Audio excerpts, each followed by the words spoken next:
So I did a video last night about genetic expression and genetic suppression, also known as gene silencing, and T cell regulation, which is the suppression of the T cell expression, because it's either going to attack something and or program something. That's what I have to make sure I write out. Or it needs to be suppressed so it allows for growth. So when you reverse engineer all the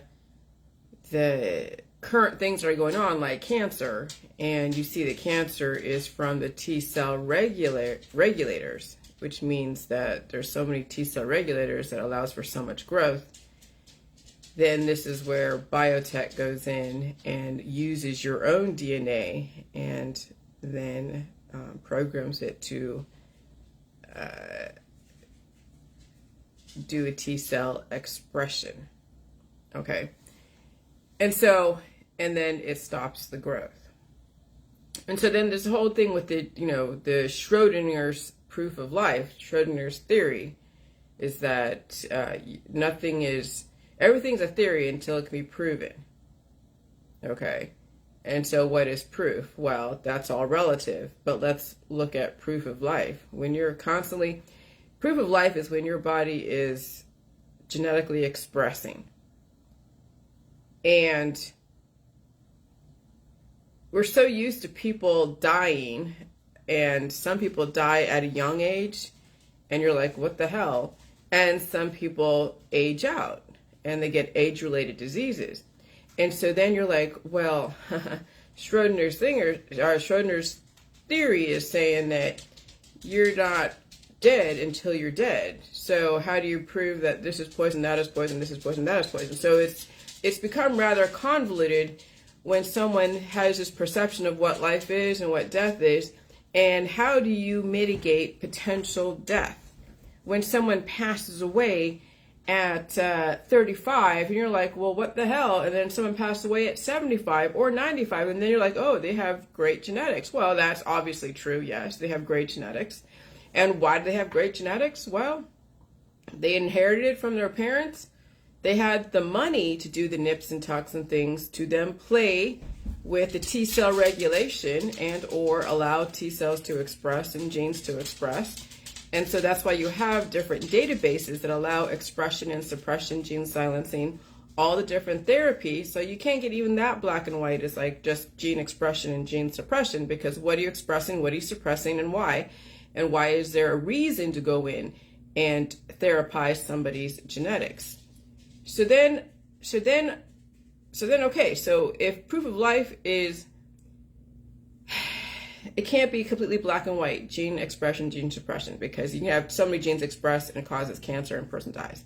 So that we can't be that black and white, and I'm getting it. And so then what it has to do with is that when someone, and how would, okay, I'm going to say how. I got to take this deeper. How would Jilly Juice then be the pathway to potential immortality? It's not even just a Jilly Juice, it's Jilly Juice Meta-Mentality, because you can only do Jilly Juice for so long before you get cured, and then you're cured within the state of the genetics that you have, which some people are fine with, others are not. That's why you're seeing not many people advance in the JJ world, because they still have so many predispositions, and the genes that they came in with all the issues, and they're silenced right now. Not so much silenced like they're using therapies, but they salted out so much with the J juice that they've cured themselves, and so their genes aren't expressing. So I guess it's the form of silence. So they're not evolving. And so then, okay, so then I have to be very specific, and I can't just say across the board life is gene expression, because again, we have people who've expressed so many genes that they have adenovirus 36 and they are so obese. Or somebody has the MC4R, which is the high metabolism gene, which then they are so highly emaciated and they can't seem to keep weight on. Okay, so we can't be in that black and white about gene expression. And so, you know, it's easy to come off very black and white. But there is a very specific process to potential indefinite life, because since there are so many genetic parts that turn genes on and turn genes off relative to the intention, it's all like putting together Legos and mechanisms and engineering. It's architecture. Then we got to say, okay, you were born with a certain amount of predispositions. You're born with a prototype of whatever body you have, and you have predispositions. And you can look back at your family medical history and see potentially what you're going to have to deal with, but not everybody has the luxury of knowing their family medical history. And even then they don't know everything, because the person died before they can express every single potential evolutionary symptom. So then you're like, well, holy shit. So then how would you then get on the path of indefinite life? Well, you have to allow everything that your parents ever dealt with express, and you have to feed it, and there has to be a higher sodium diet, and also see, with kids, that's the hard thing with kids, because kids have to express, but people don't want to hear their kids express. They don't want to hear them crying. They don't want to see all the rashes or whatever. And so these poor kids, right, they're born with all these predispositions, and that's why they have all these different immunizations, so those things don't express, because people are like, oh, I don't want to see my kid having measles, chickenpox, or smallpox, or any of these types of aggressive diseases, which I get, I understand. But at some point, if it's in their body, and they have predispositions, and they're in the community of people who are giving them stuff left and right, they hold that stuff in. And so they say, oh, well, we don't have any more smallpox or measles or anything else in the population. Oh, we do.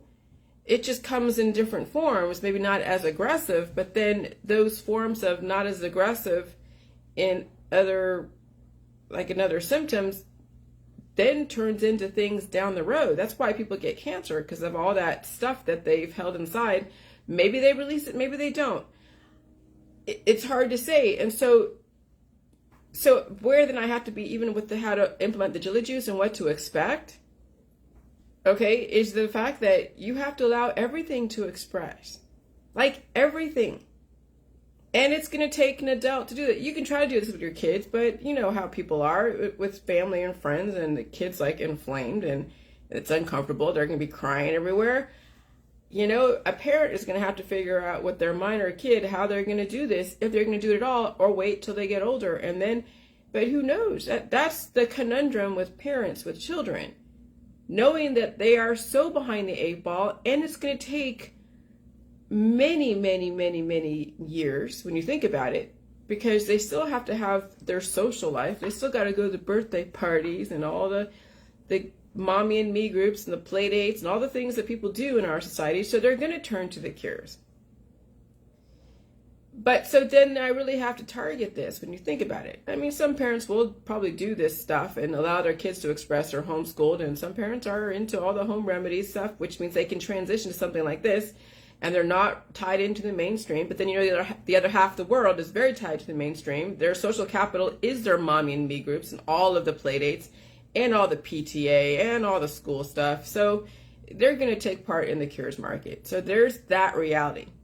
But really what it comes down to, when you get old enough to understand what it is you're doing, and maybe this book will be for those that finally are a grown up and they want to go now. They learned all the basics in their childhood. Yes, they learned the therapies market.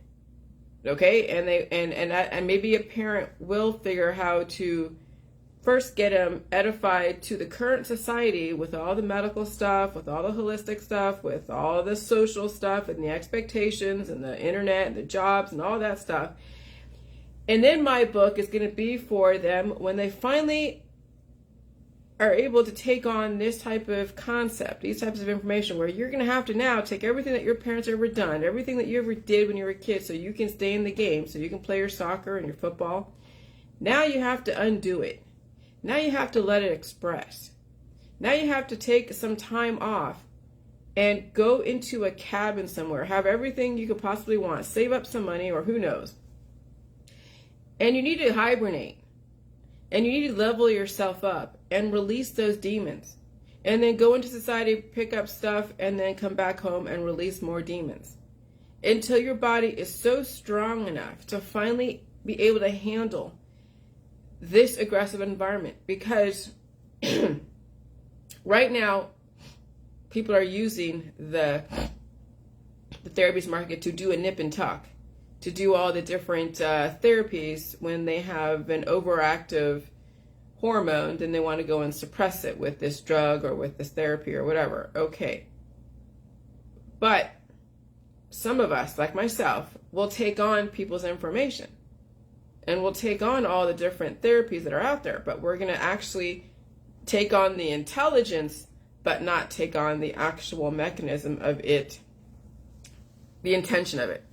So if there's antibiotic qualities, it'll get released no matter what. If you have a strong system like my system is, I'll take on whatever package deal that I get from a person, the gifts that they're giving me. They're giving me their antibiotics, yes, but they're also giving me the intelligence.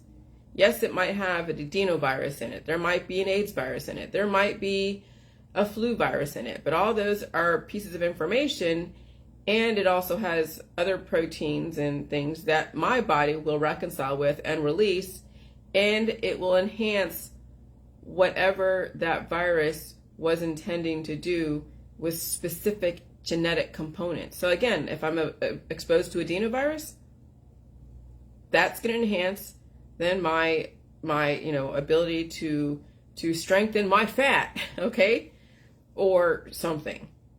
And so we are made up of like trillions and trillions and trillions of cells that have been biomarked by biotech. And so we're always going to be enhanced by anyone out there that's using the therapies. And these therapies are going to have biomarkers. They're going to have certain components that are going to upgrade the population. And so when you look at the gene expression database, the gene suppression database, the gene silencing database, the Treg database, the CART and the CTA or whatever, which is therapies for those that are dealing with cancer, yeah, you're going to get everything from everybody. And your body is going to build up some kind of immunity, but also take on components of the information. So the immunity is really for all the excess stuff that your body doesn't need and or wants to be commandeered that way. And so you have billions of fighters within you, and it all depends on how much the billions of fighters will build up the army relative to how strong that variant is. And so then you'll take on components, take on some intelligence from those viruses from people, and then you will release the excess. And so then you realize, yeah, we are being put together by different parts. But you don't have to take part in the therapies market. But those that are really at a deficit, came into this world at a deficit, really don't want to go through the process of actually building themselves up literally from the ground up and deal with the pain, they're going to take part in the therapies market. Okay, that's always going to upgrade, the population on some level, whether you take part in a therapy or you take it on organically. Now that's where you can differentiate between organic and genetically modified. When someone goes into the therapies market and they get a vector, they get some kind of pill, they get a surgery, then that is a synthetic way of innovating someone. When someone like me is in a direct exposure of someone in the therapies market, I am taking on their stuff organically, because I'm not intending to commandeer any aspect of my immune system with a therapy with an intention to go and turn this gene on and turn this gene off. So that's where the organic and the synthetic can come into play, versus directly getting a therapy, directly getting innovated with a nanotechnology, or indirectly taking it on. Either way, you're going to have to be exposed to nanotechnology. How you take it on is going to be the difference between someone who is only here temporarily and someone who's going to be here indefinitely, because you will always be assimilating, as far as the J juice people, those that have finally figured out the JJ Meta-Mentality, you will always be assimilating to those who are bioengineered directly by their doctor, by their naturopathic, by their homeopathic, by whoever, by their handler. Okay, you'll always be exposed to those people. And so no matter what, they're always going to give you a gift. And you will have the ability to release anything that's a curse or a spell. But you'll take on the gifts. And that's how you have to look at the curses, the gifts, and the spells in our society, because it's not all bad. I mean, you are alive, you are functioning, you are relatively kind and gentle human beings, except for when you have so much crap inside and people spit out all their venom, but they can't help it. And if they could help it, they don't want to help it. So whatever. And so we're all good people. So, you know, it's not a bad thing to have the spells and the curses and the gifts out there. You just have to know how to deal with the spells, the curses, and the gifts.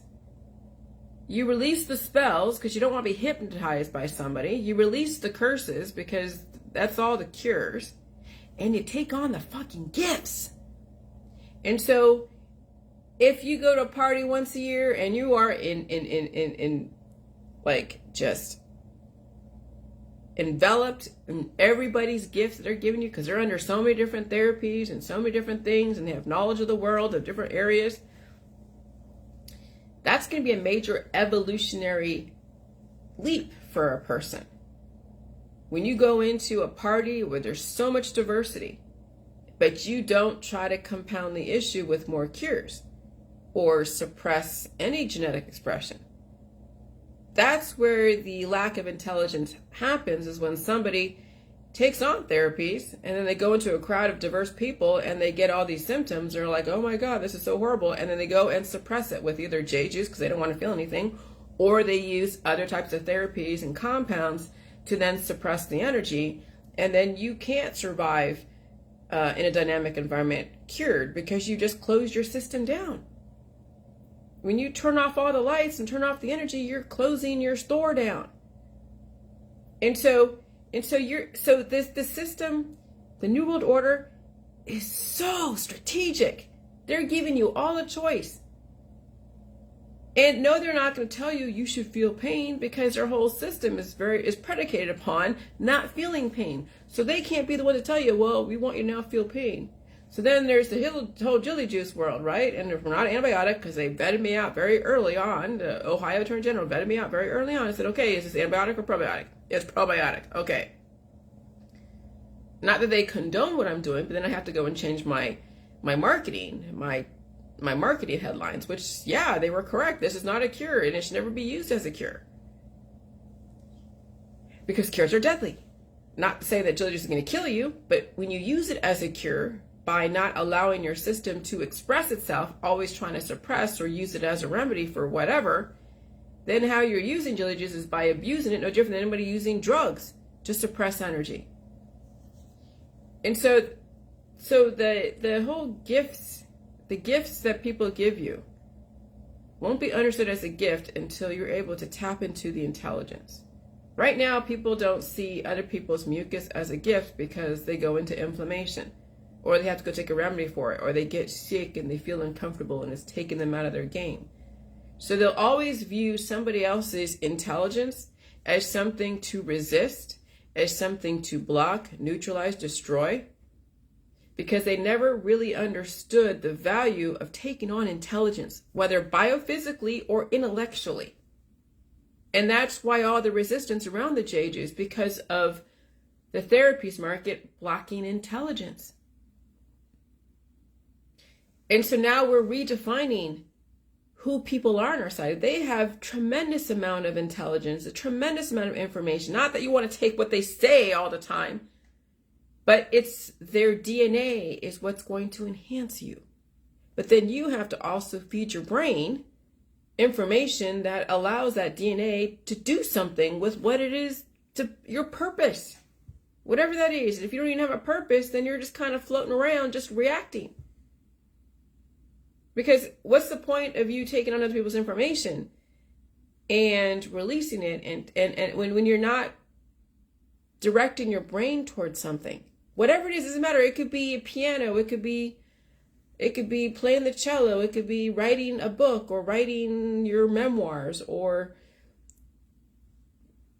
developing your house, doing the blueprints of your house. You know, I mean, some people already have a foundation because they've been educated with certain information from the system, but then they want to increase their knowledge. They want to now find the other side of whatever they learned in college.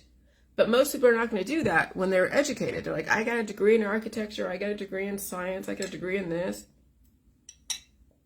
And that's where it ends, or not really. They stay within their associations, are very limited as far as their perspective. And so they just each keep regurgitating each other's information, and then or repackage it and say, oh, this is something new. You know, instead of us giving you monoclonal antibodies through the therapies, we'll just go and do a plug and play.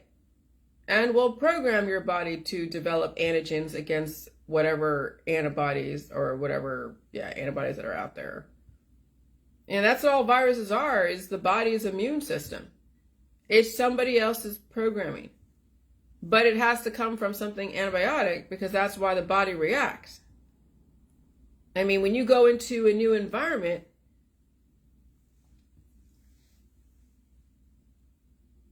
when you go into a new environment and you're not used to the weather, the elemental makeup, maybe there's more radiation in the area, or you go into an environment where there's so much of the viruses and people's energy that are very aggressive, it's antibiotic because I don't say it's antibiotic like it's deadly. It's antibiotic because it's anti your homeostasis, your life, your homeostasis, which means that you're going to have a reaction to any new environment you enter into.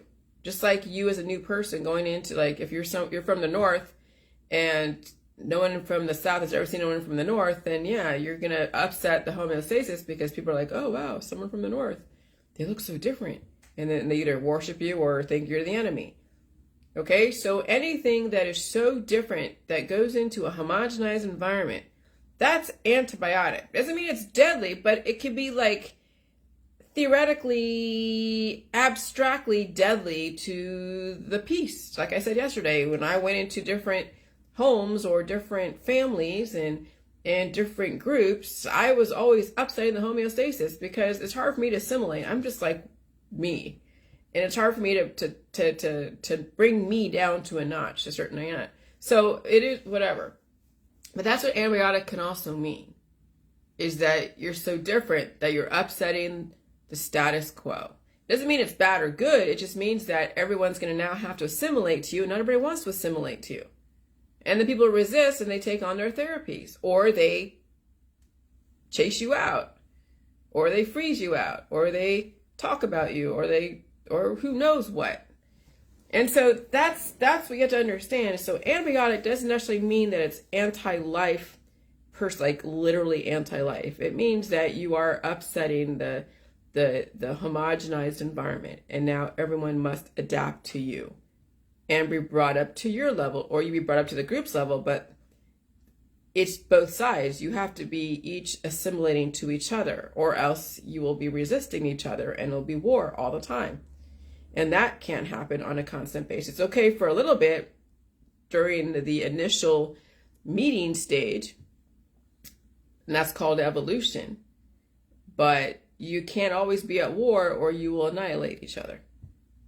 And so that's another, and that's what I have to also differentiate. Like, antibiotic is something that is so aggressive that it shocks the system, that it upsets the homeostasis, like an attack. And so when someone's constantly taking antibiotics, they shut down their system over time. And that's why there's cancer. And so there's antibiotic as far as biochemically, where it suppresses, it silences the genes. And when you silence genes forever, that's death. So if you're always taking antibiotics or curing yourself, then the body will go into entropy and go into chaos, or it'll silence itself forever. So antibiotic could be something that upsets homeostasis and releases the gifts that people have. And antibiotic could actually be silencing you forever. And so that's context. Holy shit. So you see how difficult this is to figure out how to write? Because remember, we've been taught how to only write from one side of the perspective or the other. It's hard to merge them all together and understand the context in each situation. And then also answer questions that no one asked. You have to know the questions or you have to know people's responses, just like saying you can't just say genetic expression, genetic suppression, because it's very, very broad. A geneticist would be like, no, you can't just say death is genetic suppression, because you could be suppressing something that could kill somebody. So that's not correct. And they would be right. And so you really have to be careful how you use your words. But I use them right now the way I see them, because right now I'm allowing all the genetics to express, but I'm balanced. And what does that even mean? And that's where I have to differ. That's where I have to really, really explain it specifically in the book. But I have to hear myself. That's why this is taking me such a long time to develop, because it's more than just what I thought it was a couple of years ago. There's a whole lot more. And it's not as black and white as people think. It really is a balance, but what are you balancing and why? And even if you balance for a short amount of time and die, did you really balance? And so that's where the outcome is the intention, and everything you follow in this order of operation has specific intention. You do the opposite. Oh, my doggy barked. I haven't heard her bark in such a long time. Good girl, Sugar. She hasn't barked in freaking months. Oh my God. Good girl. You barked. You have a voice. She has a voice. It's been a while. I think she sees a doggy out there. I'm sorry, I have to let her express. Good girl. Express. And so, yeah, so I have to be very careful on how I say it. Hold on, I'm going to see what's out there. You see a doggy? You see the doggy, the neighbor dog out there? Good girl. Good girl. You're a good girl. So anyways, yeah. Wow, I know. Seriously. There she is.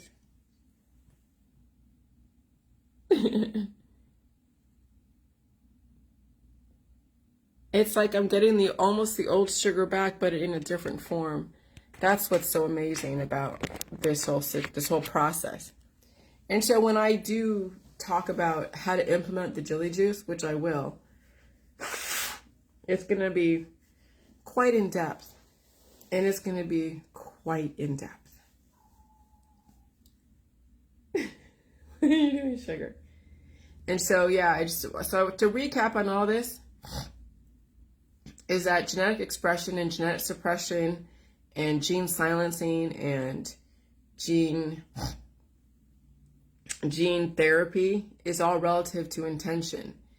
And at some point, when you understand that you have to let things express and you have to bring in salt and water and purify yourself and allow the stuff to come out, and then allow the food to code, then at some point you'll never have to use a medical holistic system for any kind of therapy, because the people around you who are on the therapies are going to give you the gifts of their intelligence, of the innovation, and they'll be the sacrifices in our society, and you will take it on. And they have the choice to either get off the therapies and finally allow their body to align with the environment. But then when you have like 10 people who are finally leveled up to each other, and they all got off of the medical holistic system and just did the salt water flushes annually, and they already released all the excess, and then they eat food to code, how would they evolve? Well, they would take on new information, yes, but how would they biophysically evolve? Well, it would take then somebody else coming in with some innovation, some new information. They're sick, and because they have now an advanced heart, or they have some other gift about them that is going to then force everyone to assimilate. And so then 10 people with that 11th person coming in is going to evolve everybody. And no one's going to take any therapy against it. No one's going to resist it. No one's going to starve themselves. And so then they all will each level up to the new information on a constant basis. Okay? And so you can have periods of homogenation, and then when you want to advance and edify a population, you just add in a few aggressive innovation, and then everyone feels it. That's what's going on right now, but people are not reacting to it correctly. They're taking more therapies and more antibiotics to silence the genes until they silence the genes forever. Okay, so I'm going to go, but now you kind of see that antibiotic doesn't mean always like deadly. It also means you're upsetting the homeostasis. Like, I could be antibiotic to new groups out there because I'm upsetting the status quo. Until they get used to me, until I get used to them, and we have a happy medium. But if we're always resisting each other, then they're antibiotic to me and I'm antibiotic to them, and then we have to go apart. That's also what antibiotics mean. All right, bye.